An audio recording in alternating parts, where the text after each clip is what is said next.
Ceci est un livre audio autogénéré par Google. Première partie. Monsieur Heidegger, T.W. Adorno, vers un pacte de l'esthétique moderne. Le corpus retenu ici est limité à 2 auteurs. Monsieur Heidegger et T.W. Adorno, plus précisément pour le premier, à l'essai L'origine de l'œuvre d'art et pour le second, à divers extraits qui fondent des arguments majeurs de la théorie esthétique. En proposant une lecture de textes heideggeriens et adorniens, la démarche ne peut ainsi guère prétendre à une saisie exhaustive des esthétiques de la modernité, telles que celles-ci peuvent être abordées par ailleurs chez de nombreux penseurs. Toutefois, l'extrême densité tant des écrits heideggeriens qu'adorniens se prête à fournir une synthèse susceptible de réunir nombre d'interrogations sur l'art. Aussi cette synthèse est-elle renforcée par la bipolarisation qui oppose ces 2 philosophes, avec pour l'un notamment des références à la phénoménologie et pour l'autre au marxisme et à la psychanalyse.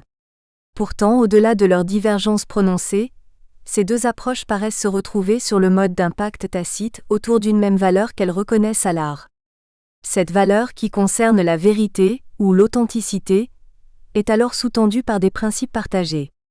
De la sorte, il est ici question d'identifier ces derniers en les considérant au titre d'indicateurs, certes incomplets, de l'esthétique moderne du XXe siècle.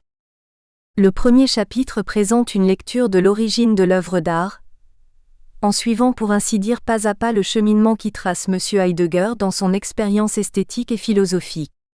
Le deuxième reprend des fragments du texte adornien, tel que celui-ci s'inscrit principalement dans la perspective de la théorie esthétique. Le troisième chapitre propose, à partir des précédentes lectures, de dégager 3 principes centraux autour de la valeur esthétique de la vérité, où se rejoignent en leur pacte inavoué les pensées heideggeriennes et adorniennes.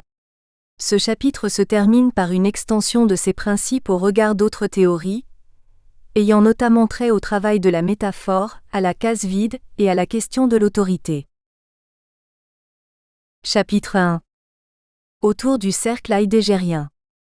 Si les éternels retours du Dionysos nietzschéen ont préfiguré la mort de l'histoire linéaire, c'est aussi sur un cercle que s'installe M. Heidegger, comme pour répondre à l'esthétique hegelienne. L'origine de l'œuvre d'art, c'est l'artiste. L'origine de l'artiste, c'est l'œuvre d'art 5. Un cercle à parcourir, à délier vers d'autres entrelacements. Qu'est-ce qu'une œuvre ? Le philosophe répond déjà par une dualité. D'une part, l'œuvre a un caractère de chose, elle est un étant qui n'est pas autrement présent que les autres choses 6. Et si l'œuvre est chose, elle l'est pour ainsi dire totalement, brutalement, enracinée dans la terre et la matière. D'ailleurs, le caractère de chose est même à ce point dans l'œuvre d'art qu'il nous faut plutôt dire, le monument est dans la pierre, la sculpture sur bois est dans le bois, l'œuvre musicale est dans le son 7. Mais d'autre part, cette choséité de l'œuvre ne vaut que par un certain côté 8. L'œuvre d'art dit encore quelque chose d'autre que la chose qui n'est que chose 9. Symbolon, elle se réunit à un autre, elle est une chose dont autre chose encore 10 fait partie. Chose et autre chose, l'œuvre se donne dès lors à être saisie au niveau même des lignes de démarcation de la chose. C'est en effet à un jeu de territoire qu'invite M. Heidegger. Un jeu où il est question de délimiter l'étang qui est sur le mode de la chose par rapport à l'étang qui est sur le mode de l'œuvre 11. Ceci revient déjà à partir de la chose, des territoires et régions, où se rassemblent tous les étangs que nous désignons par le terme de chose 12. Un chose produit œuvre. Qu'est-ce donc une chose ? M. Heidegger propose de commencer par une synthèse des ontologies de la chose, pour lesquelles il distingue 3 principales approches. La première est celle du concept habituel de chose, tel qu'il s'est consolidé autour des termes latins subjectum, substantia, accident. Mais pour le philosophe, la pensée romaine où le concept courant de chose a été capturé, n'a fait que traduire des mots grecs ainsi déracinés de leur parole originale, du sol fondateur de leur expérience primordiale. Cette captation conceptuelle ne saisit pas la chose en son essence, elle l'insulte 13. La deuxième approche est celle de la préhension sensible, où le concept de chose n'est rien d'autre que l'unité d'une multiplicité sensible donnée 14. Toutefois, cette démarche reste une tentative exagérée de mettre les choses aussi immédiatement que possible en rapport avec nous 15, alors que les choses elles-mêmes nous sont beaucoup plus proches que toutes les sensations 16. Interpréter la chose par une sensation est déjà une médiation qui ne se reconnaît pas comme telle, une fin d'immédiateté qui trahit en fait la manifestation directe de la chose elle-même. La troisième approche consiste à laisser les choses reposer en elles-mêmes 17, pour les prendre dans leur propre consistance 18. La consistance de la chose, sa matérialité, ouvre alors la notion de matière, indissociable de celle de forme. Or, si la chose est une matière informée 19, elle permet de préciser le rapport chose-œuvre, car le côté chose de l'œuvre, c'est manifestement la matière en laquelle elle consiste 20. Ainsi retrouve-t-on ici, dans le complexe forme-matière, le schéma conceptuel par excellence pour toute théorie de l'art et toute esthétique 21. Toutefois, le concept de matière informée reste bouclé. Le complexe forme-matière a-t-il son origine dans l'être chose de la chose ou dans l'être œuvre de l'œuvre ? 22. Monsieur Heidegger résout ce cercle par le primat de la forme sur la matière. La forme détermine l'ordonnance de la matière. Elle détermine même la qualité et le choix de la matière 23. Mais ce choix se règle d'avance sur l'usage précis 24 de la chose qui prend forme. Ainsi, le règne du complexe forme-matière 25 est fondé par l'utilité. Dès lors, si l'être de l'utilité fonde la matière informée, celui-ci conduit à dévoiler un nouvel étant, le produit, ce qui est fabriqué expressément pour être utilisé et usé 26. Or, le produit n'est pas la chose, celle-ci étant dépouillée du caractère d'utilité et de fabrication 27. Aborder la chose par le complexe forme-matière, à savoir par ce qui fonde le produit, ne peut que faire de la chose un moindre produit, déchu de son utilité. Il y aurait ici de nouveau, insulte à la chose 28. Mais le produit n'est pas non plus l'œuvre, bien que cette dernière soit aussi fabriquée de main d'homme 29. Être de l'utilité et de l'usage, le produit relève, pour reprendre la terminologie d'être étant, d'un utile, d'un instrument dont le propre est de renvoyer à, d'être fait pour une autre finalité que lui-même. Celui-ci, comme le rappelle Gianni Vattimo, n'attire pas l'attention sur lui, se réduit tout entier à son usage. L'œuvre d'art est au contraire précisément caractérisée, par le fait qu'elle s'impose comme digne elle-même d'attention 30. Elle a, écrit M. Heidegger, une présence suffisante à elle-même 31. Elle repose comme la chose, en cette espèce de gratuité que son jaillissement naturel lui confère 32. Le cheminement par la synthèse des approches de la chose n'a en rien éclairé celle-ci, tant dans son essence que dans son rapport de délimitation avec l'œuvre. Les conceptualisations de la chose comme support de qualité marquante, comme unité d'une multiplicité de sensations et comme matière informée 33, ont avéré leur incomplétude et leurs apories. En revanche, leurs limitations ont permis d'introduire au travers de l'analyse du complexe forme-matière, un nouvel étang intermédiaire entre la chose et l'œuvre, un moyen terme 34, comme l'écrit G. Vattimo, le produit. Chose, produit, œuvre. Ainsi se précise le territoire sur lequel M. Heidegger a engagé sa réflexion depuis le rapport chose-œuvre. Un territoire dont la tripartition semble désormais faire écho à celle avancée par Platon à propos de l'exemple du lit. L'idée produite par Dieu, émanation de la chose en soi et archétype du paradigme lit, le produit, le lit réel et matériel que vont fabriquer les menuisiers, l'œuvre comme le dessin d'un lit apparent 35 que simule l'artiste. Celui-ci n'est alors que l'imitateur de ce dont les deux autres sont les ouvriers 36. C'est ainsi au nom du simulacre et de l'imitation en second degré que l'auteur de la République condamne les artistes. Mais si M. Heidegger a fixé sa recherche sur une telle topologie triadique, il lui reste à trouver le chemin ou amener à la parole ce qu'il y a de proprement chose dans la chose, de proprement produit dans le produit et de proprement œuvre dans l'œuvre 37. Le philosophe répond en portant l'accent sur le milieu du territoire, c'est-à-dire le produit. I2 Les souliers de la paysanne et du peintre citadin. Comment expérimenter ce qu'il y a de proprement produit dans le produit ? 38. M. Heidegger suggère de décrire, sans aucune théorie philosophique, un produit 39. De mettre entre parenthèses les tentatives proposant tout aussitôt les diverses interprétations courantes 40. L'exemple est celui d'une paire de souliers de paysan 41. Pourtant, le philosophe ne reste pas dans l'immanence propre au milieu du territoire conceptuel sur lequel il s'est engagé, c'est-à-dire le produit. Afin d'en faciliter la vision sensible, il le déclôture et se relie à l'espace de l'œuvre. nous choisissons à cet effet un célèbre tableau de Van Gogh qui a souvent peint de telles chaussures 42. La voie conceptuelle, amorcée avec le complexe forme-matière, a débouché sur l'utilité sur le processus d'usage 43. Là, un premier être-produit du produit 44 a été saisi.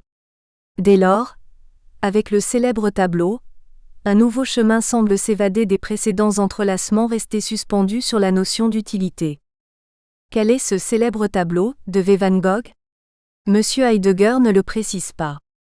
On sait seulement que l'artiste a souvent peint de telles chaussures 45. S'agit-il par exemple des tableaux que rappelle Jacques Derrida dans son essai « La vérité en peinture 46 » Les vieux souliers au lacet, 1886. Les trois paires de souliers, 1886 à 1887. La version Les souliers de 1886 à 1887, ou celle portant le même titre de 1887. En fait, comme l'observe Meyer Shapiro, le catalogue de la Faille a répertorié 8 tableaux de Van Gogh qui représentent des chaussures 47. Autant de versions imputables au célèbre tableau. L'origine cite un tableau non nommé, un cadre vide de son titre dont on sait seulement qu'il est de V. Van Gogh et célèbre. Mais ce tableau sans nom représente, dit M. Heidegger, les souliers de la paysanne au champ. Et là, M. Shapiro note que le professeur M. Heidegger lui a aimablement précisé que le tableau auquel il se référait était l'un de ceux qu'il avait pu voir au cours d'une exposition de mars 1930 à Amsterdam 48. Or cette référence conduit l'éminent spécialiste qu'est M. Shapiro à préciser, au sujet des tableaux concernés, qu'il s'agit des souliers de l'artiste, d'un homme qui, à cette période, résidait dans la ville, d'un citadin 49. De fait, les souliers de l'artiste citadin dans les années 1886 à 1887, avant les périodes d'Arles puis d'Auvers, semblent témoigner des chemins qu'emprunte alors le peintre dans les faubourgs pavés de la grande ville, dans la périphérie parisienne envahie par les cheminées de l'industrie. La rue Le Pic, les alentours de Paris, la butte Montmartre, les usines d'Asnières ou de Saint-Ouen au clair de lune. Le professeur Heidegger s'est égaré. Les souliers de la paysanne sont en fait ceux de l'artiste citadin. Le philosophe, écrit M. Shapiro, s'est malheureusement illusionné lui-même 50. L'extrême rigueur de la mécanique analytique heideggerienne se serait-elle grippée? Une illusion? Une analogie hasardeuse? Un rêve provoqué par l'évocation d'un célèbre tableau, non précisé. Telle est l'autre voie que greffe le professeur M. Heidegger sur son ontologie du produit. Et jamais, dans les multiples rééditions de son essai, le philosophe ne nuancera son interprétation.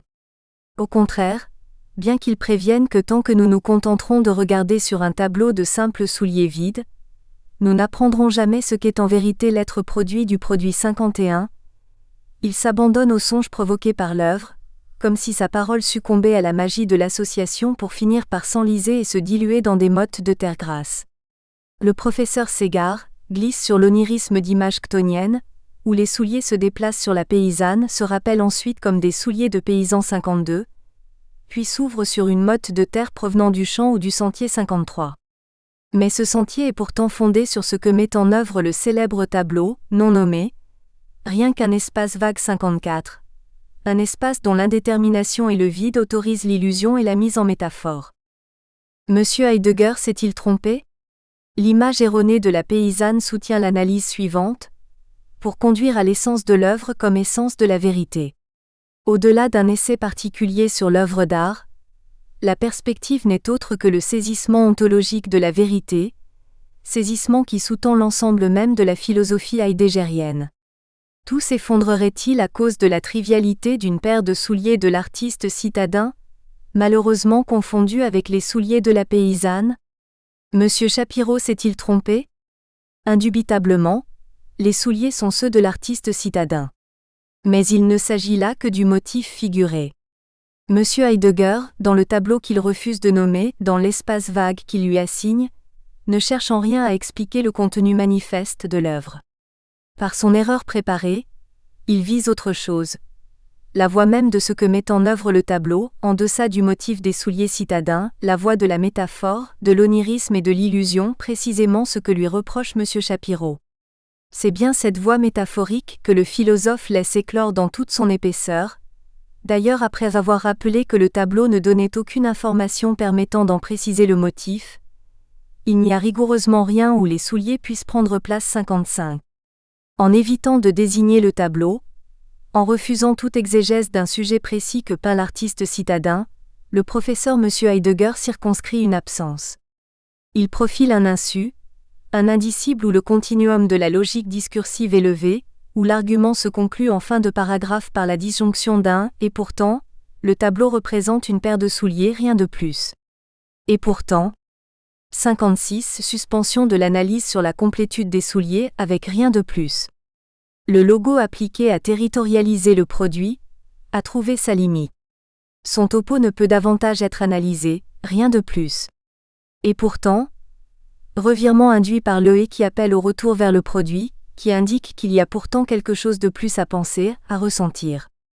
Et pourtant, installe une mise entre parenthèses de l'enchaînement conceptuel pour désigner un décrochage métaphorique où circule le songe philosophe, ses rêves de terre et de sol, comme l'image qu'il répète à 2 reprises de l'appel silencieux de la Terre 57. Et pourtant, s'ouvre sur quelque chose de plus et d'autre que l'argument analytique. Comment lire ce quelque chose de plus et d'autre ? Un ajout vers de nouveaux déploiements que le discours analytique n'arrive pas à saisir ? Un enracinement plus profond que le contact avec le célèbre tableau permet de retrouver un enracinement qui aurait été comme voilé par l'irruption du logo, qui lui serait ainsi plus essentiel ? Monsieur Heidegger pour l'instant ne répond pas. Et pourtant, la voie métaphorique se fait lyrisme, elle entre dans l'ordre du poétique. Dans la rude et solide pesanteur du soulier est affermie la lente et opiniâtre foulée à travers champs, le long des sillons toujours semblables, s'étendant au loin sur la bise. À travers ses chaussures passe l'appel silencieux de la terre, son don tacite du grain mûrissant, son secret refus d'elle-même dans l'aride jachère du champ hivernal. À travers ce produit repasse la muette inquiétude pour la sûreté du pain, la joie silencieuse de survivre à un nouveau besoin, l'angoisse de la naissance imminente, le frémissement sous la mort qui menace 58. Et pourtant la voix poétique retourne au produit, cercle ou ritournelle lyrique qui aurait bouclé sa course mais en capturant 2 nouveaux termes, la terre et le monde. Ce produit appartient à la terre, et il est à l'abri dans le monde de la paysanne. Au sein de cette appartenance protégée, le produit repose en lui-même 59. Le songe a guidé les pas du philosophe sur le sol de l'appel silencieux de la terre, où le produit repose en lui-même, où son être de produit confie la paysanne aux racines terrestres, la soude à son monde 60. Le rêve des souliers englués dans la profondeur obscure des sillons gras et humides, a mené au repos du produit en lui-même. Ce repos est l'instance qui soude la paysanne à sa terre, ce qui donne à ce monde si simple une stabilité bien à lui, en ne s'opposant pas à l'afflux permanent de la Terre 61. Une telle soudure primordiale à la Terre correspond à ce que M. Heidegger désigne par die Verlässlichkeit, repris dans la traduction française de l'essai 62 par la solidité, par la stabilité assurée d'un rapport ferme où l'homme peut s'appuyer sur les temps. Cette solidité dépasse ainsi l'utilité, elle la fonde. L'être produit du produit réside bien en son utilité. Mais celle-ci à son tour repose dans la plénitude d'un être essentiel du produit. Nous l'appelons la solidité. Le repos du produit reposant en lui-même réside en sa solidité 63. L'analyse conceptuelle engagée pour le complexe forme-matière avait conduit à l'utilité, puis à une première approche de l'être du produit. Pourtant cette approche était comme enfermée dans un cercle. L'utilité caractérise le produit se fonde sur l'utilité. Le célèbre tableau a ouvert le cercle pour instaurer au-delà de l'utilité, la solidité. Mise entre parenthèses de la voie analytique et conceptuelle, du titre du tableau, du contexte de son motif, absorption dans l'onirisme provoqué par la donation de l'œuvre. C'est ainsi que M. Heidegger a pu réduire son approche vers l'édose du produit, la solidité. Une réduction qui s'est opérée hors du territoire même du produit, par le détour de l'œuvre, par le chemin métaphorique que celle-ci a profilé. De la sorte, l'être produit du produit a été trouvé 64. I3 contre songe et vérité. Et pourtant un autre songe semble possible.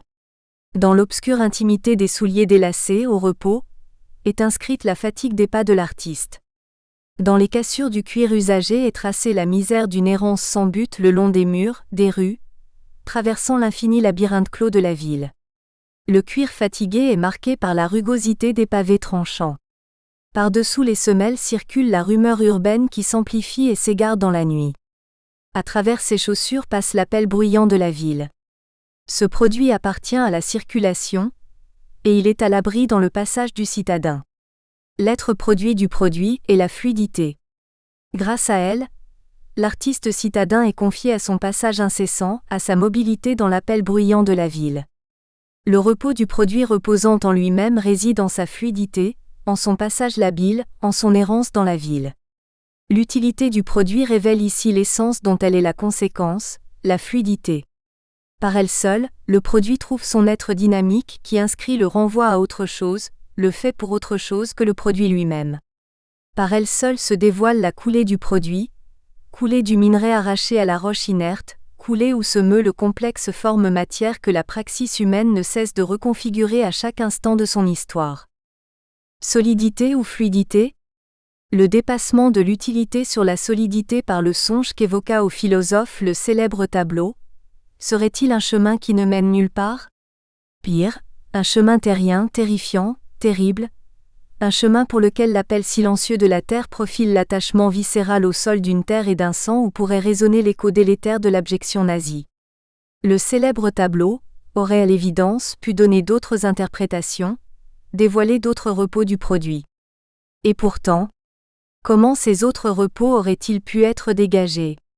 Comment aurait-il été possible de les percevoir, après l'aboutissement sur la notion de produit ? Cordonnier expert, maître artisan de la suture conceptuelle, M. Heidegger a bien préparé son territoire. L'être produit et l'utilité étaient cousus dans le cercle d'un logo devenu indépassable. La voie métaphorique, l'entrelacement avec le songe des souliers ont permis eux seuls le dépassement.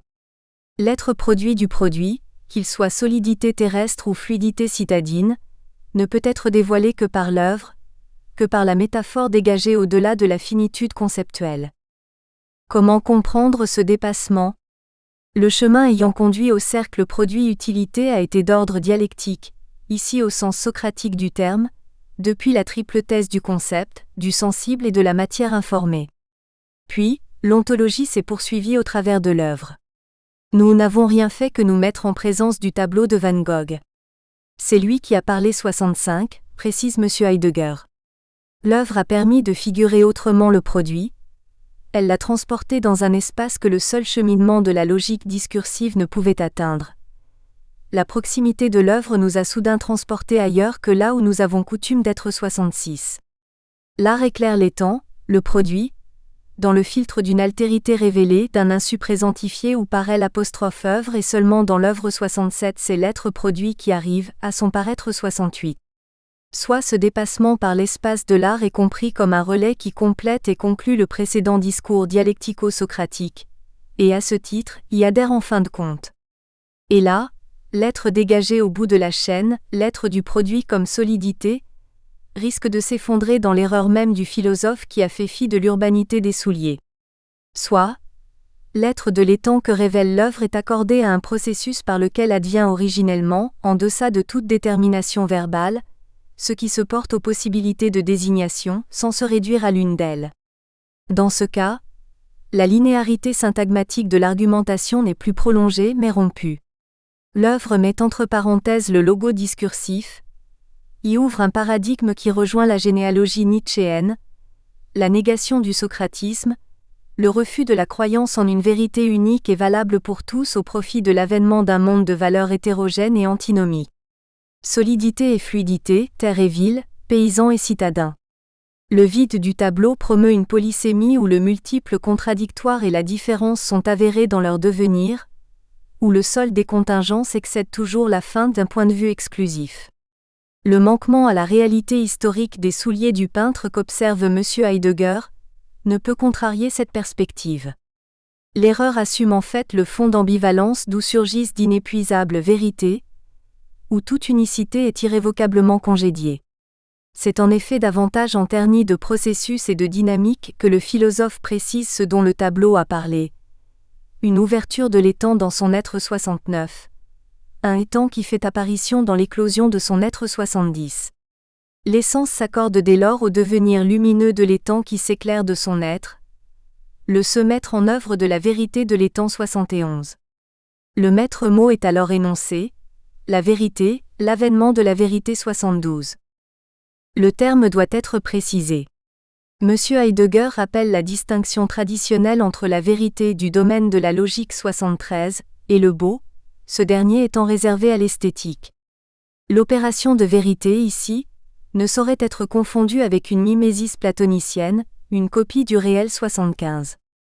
Loin de toute figuration fidèle ou de conformité avec l'étang 76, la vérité répond à une commune présence des choses 77, à une permanence, quelque chose d'intemporel, de supratemporel 78. Une commune présence, une présence générale et éternelle. Est-ce à dire que la vérité serait alors une idée ? Le philosophe le laisse entendre, lâche le mot sur le mode d'une double négation que retient un revirement de nouveau prononcé par et pourtant. Qui oserait prétendre de bonne foi que dans l'édifice du temple est représentée l'idée du temple en général ? Et pourtant dans une telle œuvre, c'est bien la vérité qui est à l'œuvre. À savoir que l'œuvre est bien une mise en œuvre de la vérité, comme peut l'être idée. L'œuvre est l'ouvrière qui fait advenir l'idée, du moins la vérité. Platon s'est donc trompé. I4 Installation et hébergement, monde et terre. Comment saisir la vérité à l'œuvre dans l'œuvre ? C'est en partant de l'œuvre en soi, retranchée de tous ses rapports avec ce qui n'est pas le 80, que propose de répondre M. Heidegger par un nouvel exemple, celui d'un temple grec. Là aussi, tout comme pour le célèbre tableau, un temple non nommé, non précisé, seulement un temple qui, après la modernité de V. Van Gogh, rappelle que l'ontologie de l'œuvre ne saurait ici se réduire à une période donnée de l'histoire de l'art. Un bâtiment, précise le philosophe, un temple grec, n'est à l'image de rien. Il est là, simplement debout dans l'entaille de la vallée 81. Le temple ne renvoie pas à autre chose. Son espace, délimité dans l'enceinte en tant que sacré 82, est le lieu d'une incarnation divine. L'œuvre temple dispose et ramène autour d'elle l'unité des voies et des rapports 83 théologiques qui donnent à l'être humain la figure de sa destinée 84, autrement dit le monde du peuple historial. Le temple a commencé à parler et le philosophe, retrouvant un terme déjà dévoilé par la paysanne aux souliers, a vu en lui l'installation d'un monde. Mais cette installation d'un monde n'est pas le seul aspect que le philosophe prête au discours du temple. Sur le roc, le temple repose en sa constance, fait ressortir l'obscur de son support brut. La surémergence 87 du temple, sa rigidité inébranlable 88, ont pour vocation de faire apparaître, d'épanouir, de rendre visible ce qui était invisible. Et cela, dit M. Heidegger, nous le nommons la Terre 89. Les souliers de V. Van Gogh avaient conduit les pas du philosophe sur la solidité glaiseuse des mottes de terre. Le temple désormais retrouve la terre, une bonne terre, le sein dans lequel l'épanouissement reprend en tant que tel, tout ce qui s'épanouit 90. Le temple a parlé, plus exactement l'œuvre temple a fait rêver le philosophe. Et si le temple non nommé était un espace ouvert, un espace de courant d'air entre les colonnes, un espace de passage au sein de la cité, un vide dans l'agora qui n'érigerait plus le monde construit tout autour, mais le mettrait davantage entre parenthèses ? Un vide percé dans la cité qui permettrait de renvoyer au vide cosmique, au monde céleste, au ciel ?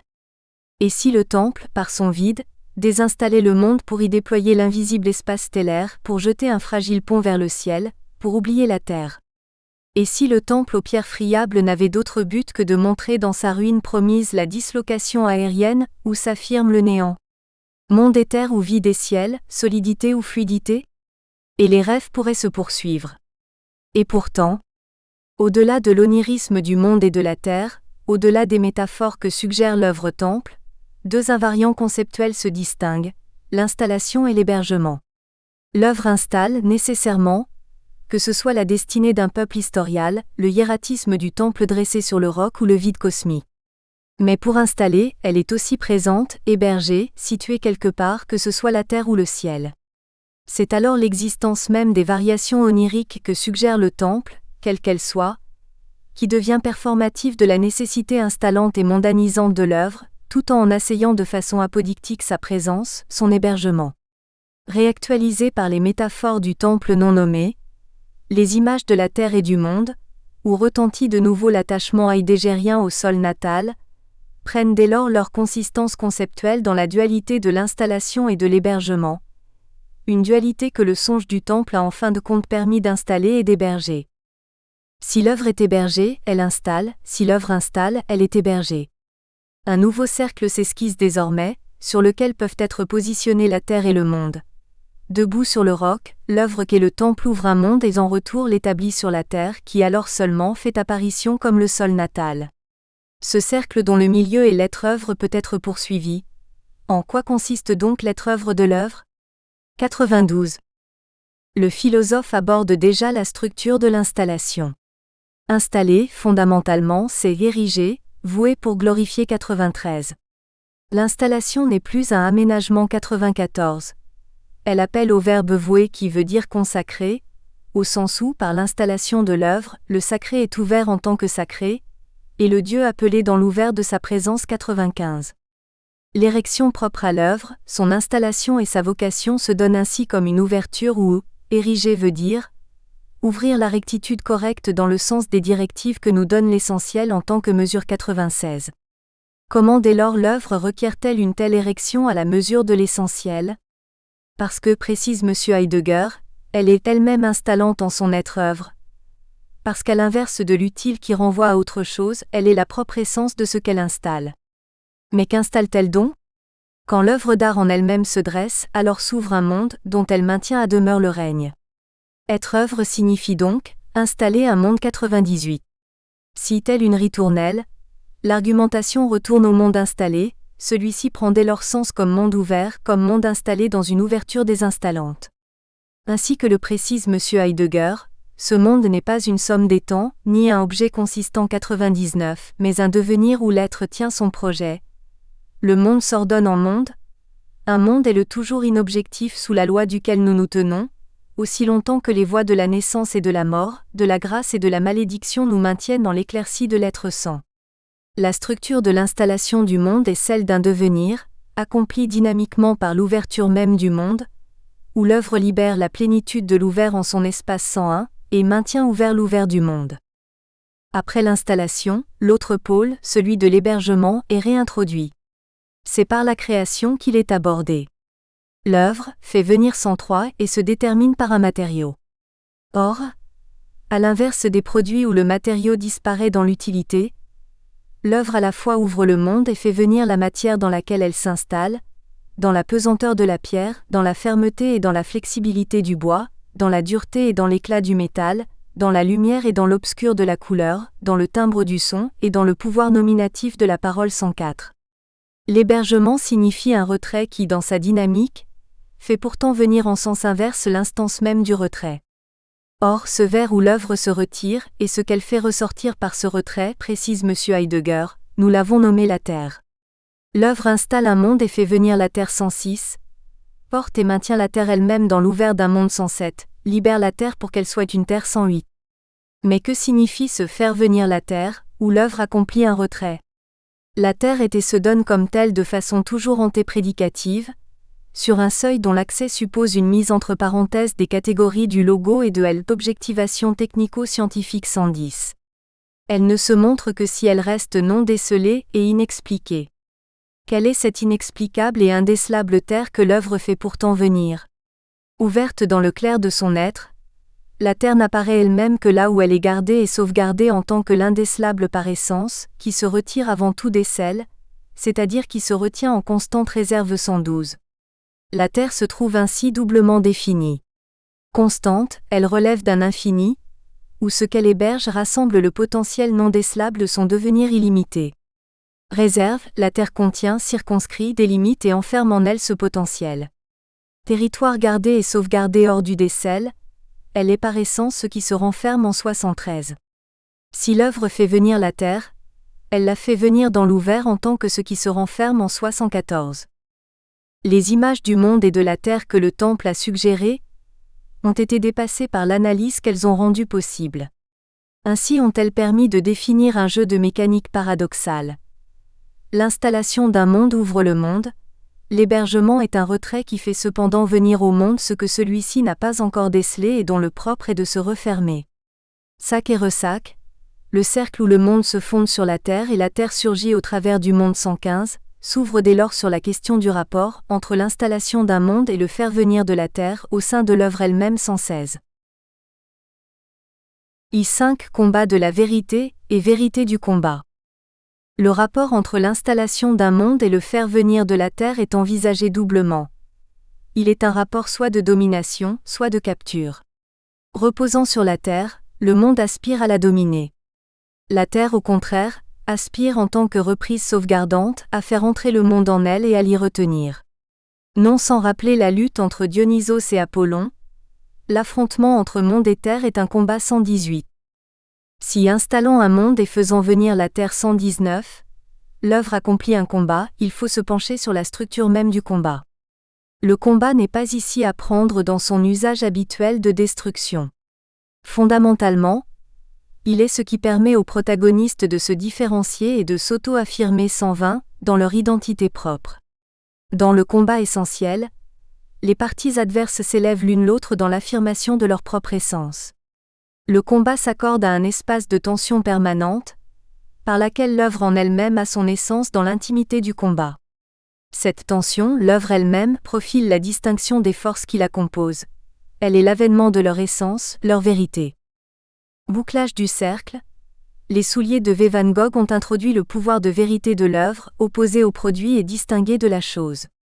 La saisie de la vérité à l'œuvre dans l'œuvre a par l'intermédiaire du temple, dégagé une double instance, installante et hébergeante, le monde et la terre. Une double instance circulaire qui entre ce qui s'installe et domine et ce qui héberge en capturant et en renfermant définit l'espace même de l'œuvre.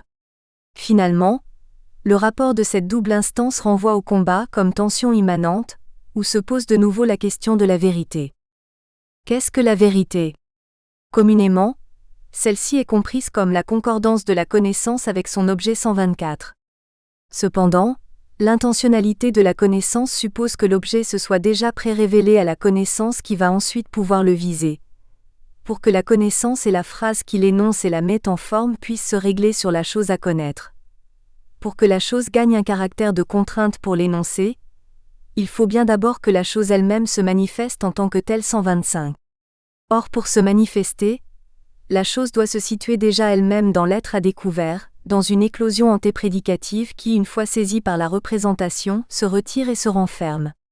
Une illumination brusque et liminaire, une éclaircie, un rayonnement transcendantal qui s'efface dès que perçu, tel est l'être à découvert où advient l'essence de la vérité.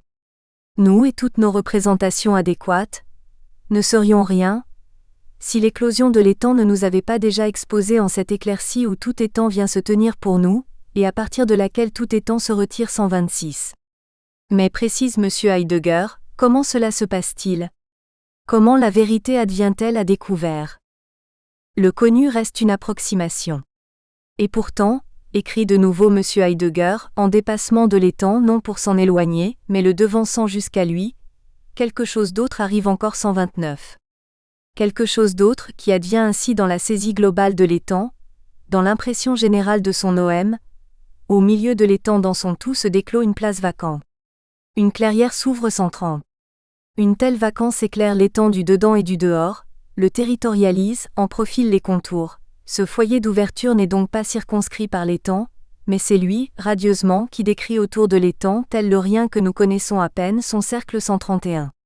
L'étang ne ressort et ne se tient que dans le clair de cette éclaircie 132, mais celle-ci a pour fond une réserve qui, comme telle, retient, renferme.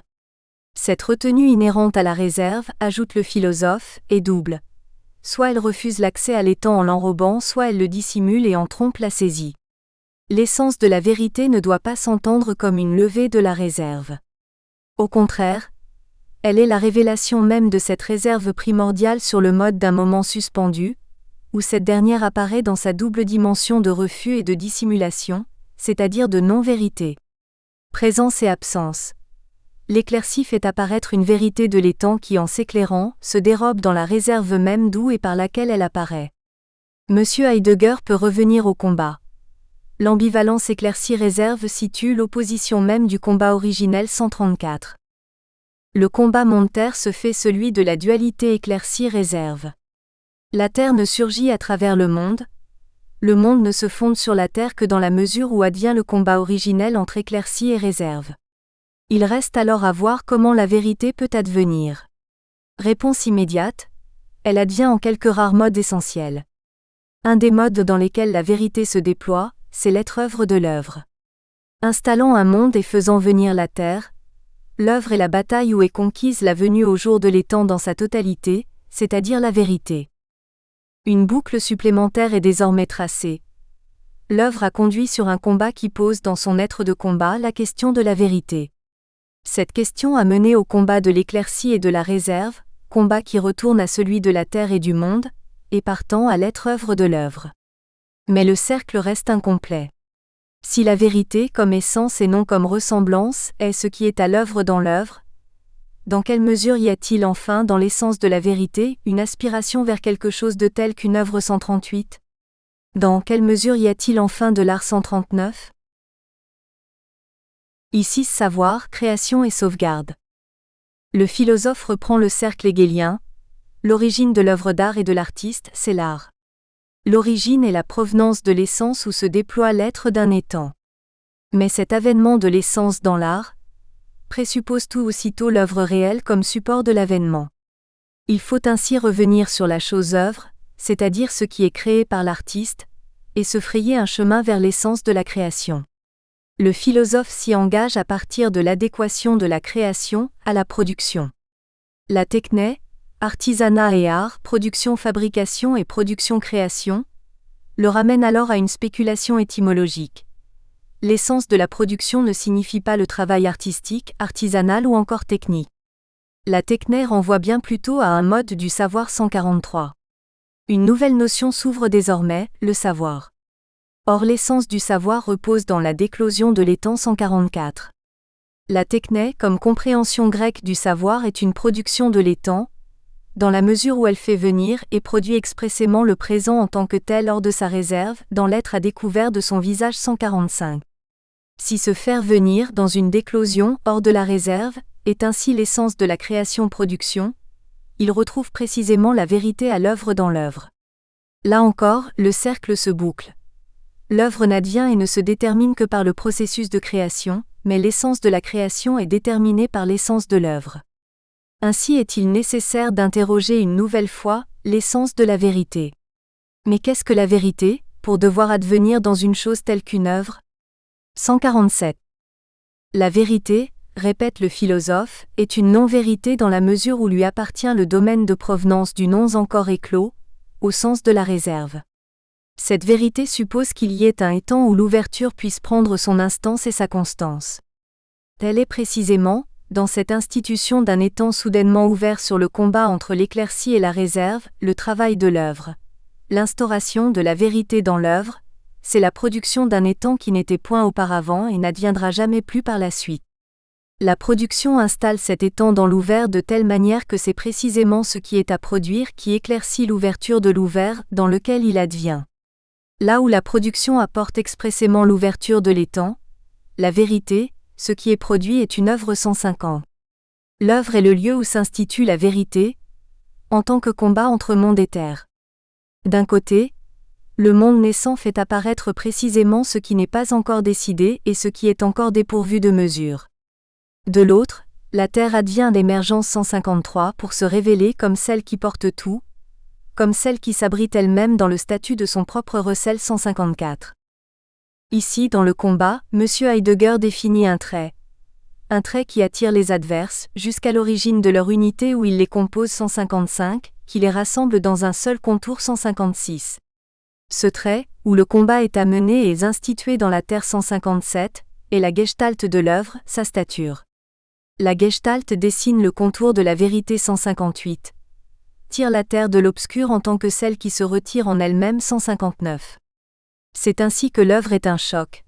Présente en sa gestalt, elle est, attestant en même temps de la vérité de ce qui n'est pas encore là et dans laquelle elle nous retient.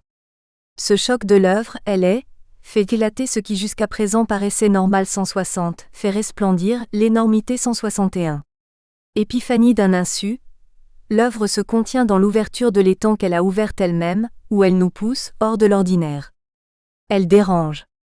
Suivre ce dérangement signifie alors transformer nos rapports ordinaires au monde et à la terre, contenir notre faire et notre évaluer, notre connaître et notre observer courant en une retenue qui nous permette de séjourner dans la vérité advenant en l'œuvre. Toutefois, l'axe de la création-production n'est pas le seul. L'œuvre héberge dans l'ouvrir. Elle invite à séjourner au sein de la vérité qu'elle a ouverte, à s'y installer tout en mettant entre parenthèses les rapports ordinaires et courants avec le monde. Or, si cette possibilité d'accueil n'avait pas lieu, l'œuvre ne pourrait être. Cette retenue dans le séjournement permet à son tour au créé d'être l'œuvre qu'il est 165. Le créé, le faire venir définit une sorte de moment extraordinaire, où l'ouvert révélé dans le trait entre terre et monde fait en un choc surgir la vérité hors de l'ordinaire, éclaire l'énormité. Mais ce moment réclame à son tour son maintien, voire son idéalisation, afin qu'il puisse être l'instance d'un séjournement, afin que le créé trouve sa réception par une communauté qui pourra l'habiter et auprès de qui il va ainsi s'actualiser comme œuvre. Une telle condition, où l'œuvre existe parce qu'elle est habitable, M. Heidegger la nomme garde de l'œuvre 166. L'œuvre a besoin de créateur, mais le créé, pour demeurer, pour être présent en tant qu'œuvre, a besoin de gardien. Quelle est donc cette sauvegarde de l'œuvre, cette instance dans l'ouverture de l'étang advenant en l'œuvre, qui doit persister pour que l'œuvre soit, pour qu'elle garantisse son accueil? Selon M. Heidegger, la persistance de la sauvegarde est un savoir 169.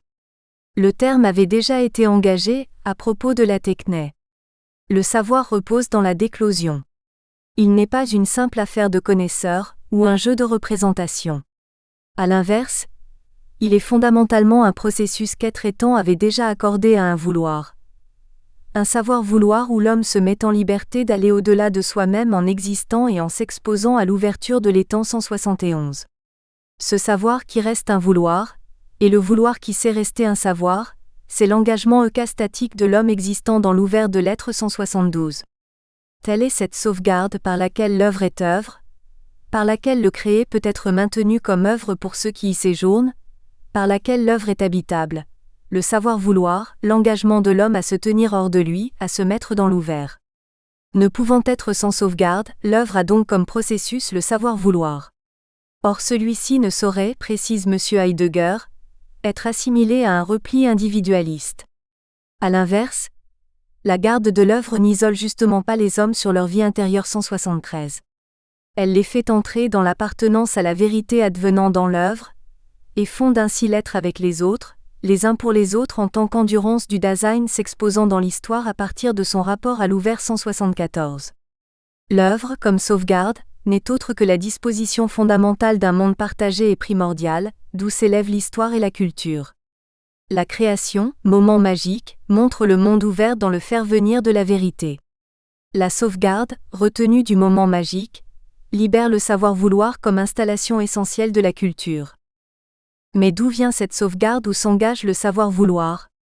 Celui-ci n'est pas de l'ordre de la délectation esthétique, et encore moins de la récupération de l'œuvre où, dès que l'éclatement vers l'énormité est amorti dans le domaine du connu, du courant et de l'érudit, l'industrie a déjà commencé à s'affairer autour des œuvres. Pour le philosophe, l'œuvre recèle en elle son propre pouvoir de connaissance. Elle en est l'instance instituante. Non seulement elle maintient son être créé dans ce qui est créé, mais elle assure elle-même sa sauvegarde où se tient le savoir. Les gardiens appartiennent aussi essentiellement à l'être créé, de l'œuvre que les créateurs. Pourtant, si l'œuvre dans sa gestalt s'instaure comme chose vers le monde, cette choséité créée est sauvegardée par de la terre sur laquelle elle repose. La question de l'origine reste en suspens, terre ou créé, d'une certaine façon nature ou culture? Le créé suppose la terre ne peut advenir que dans le créé. Le cercle n'est donc pas résolu. M. Heidegger le reprend à partir du terme art. L'art rassemble en réciprocité l'essence terrestre couvre le créé, où se déploie la vérité, et la gestalt d'un étang nécessaire à l'institution de la vérité dans le monde et à sa sauvegarde. Une nouvelle question se pose ici, mais qu'est donc l'art lui-même? 178. I7, l'avènement de la poésie. Nous espérons que vous avez apprécié cet aperçu. Pour continuer à écouter ce livre audio sur Google Play Livres, utilisez le lien dans la description de la vidéo.